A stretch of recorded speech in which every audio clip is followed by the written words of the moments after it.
Hi fam, welcome to my new message. Fitness at Faith. Fitness and Faith. Journey, lakad hanggang eternity. Now family, a few months ago, before turning 61, so mga November to, I challenged myself to do the One Punch Man workout. Ito yung 100 push-ups, 100 sit-ups, 100 squats, at 10-kilometer run. Every day. Parang faith challenge ko to. No? Sa totoo lang, parang impossible. Yung push-ups, hindi ko kaya ng isang bigayan lang, no? Isang bagsakan. So, 20 muna, pahinga, 30, pahinga. Hanggang maabot ko yung 100. Basta within 30 minutes. Yung sit-ups, grabe yung cramps, no? Sa 20 pa lang, ayoko na, tigil na, no? But eventually, after many days of attempts, nakaya rin. Kaya ko na ngayon, straight to 100. Pero ang pinaka-challenge hanggang ngayon is the 10-kilometer run. Mas biker kasi ako kaysa runner. One time, I pushed too hard. Bilis ko tumakbo. But after just 1 kilometer, sumakit. Tindi itong right calf ko, no? Merong deep pain, parang tinutusok doon sa calf ko. Tapos di ko na malakad, no? So 1 kilometer, I had to limp my way back home. Doon ko na-realize, yung fitness and faith are very familiar. Yung journey natin doon. Number 1, strength is built slowly. Walang instant fitness. Walang instant spiritual maturity. Kung nakarinig kayong ganun, lie yun. Sabi sa Galatians 6:9, let us not grow weary of doing good, for in due season we will reap if we do not give up.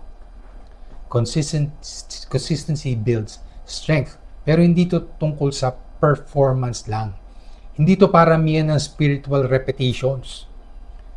Sabi ni John Eldridge, he once said that God is not a formula. He is a person. He is after your heart. Hindi checklist ang Christian life. Relationship ito. Relationship with God and others. Hindi mo kailangan maging perfect.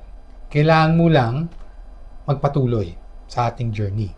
Second, weakness is part of the journey.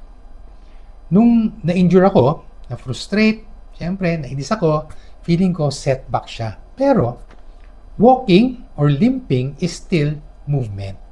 Ganon din sa ating faith journey. May seasons na strong tayo, di ba? Prayerful, inspired, spirited, we help others. Pero merong seasons, may unos.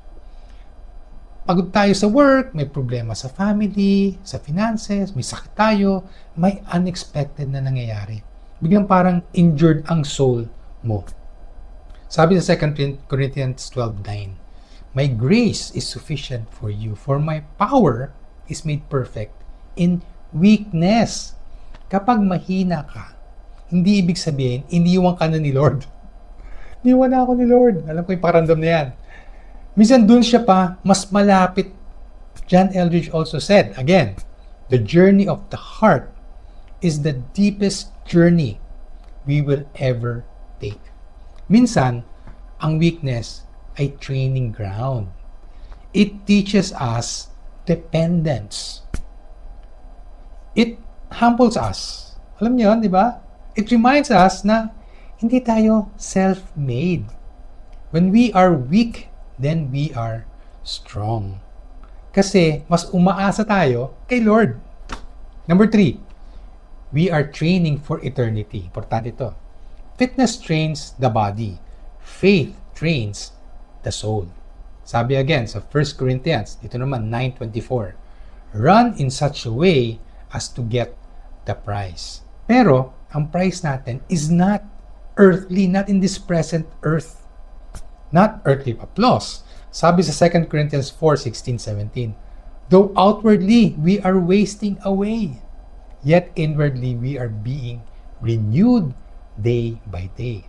For our light and momentary troubles are achieving for us an eternal glory that far outweighs them all. Not here, but glory. Habang tumatanda ang katawan, pwedeng lumalakas ang spirit. Yung injury sa calf ko, temporary yun. Yung faith training natin, eternal ang impact. Every trial, every desert season, every limping moment, they are preparing us for something greater. Itong eternal perspective. Mga kapatid, ang faith journey natin hindi lang tungkol sa survival or thriving here in the present earth. Preparation ito for the new heaven and the new earth. May days na sprint ka, may days na jog, may days na lakad lang, may days nga limping pa. At minsan, may mga days na talaga nakahiga ka lang. Plastado. Pero ang mahalaga, tuloy ang journey. One day, tatawid tayo sa ultimate finish line in this present earth. Hindi pagod kundi glorified. Hindi injured kundi resurrected. Hindi weak kundi eternally strong and joyful. At doon natin makikita every week moment here that push us to depend on God was actually training for eternal life. So kung feeling mo weak ka ngayon, okay lang yan. Kung parang injured ang faith mo, just keep walking. Kung pagod ka, rest. Then, walk again.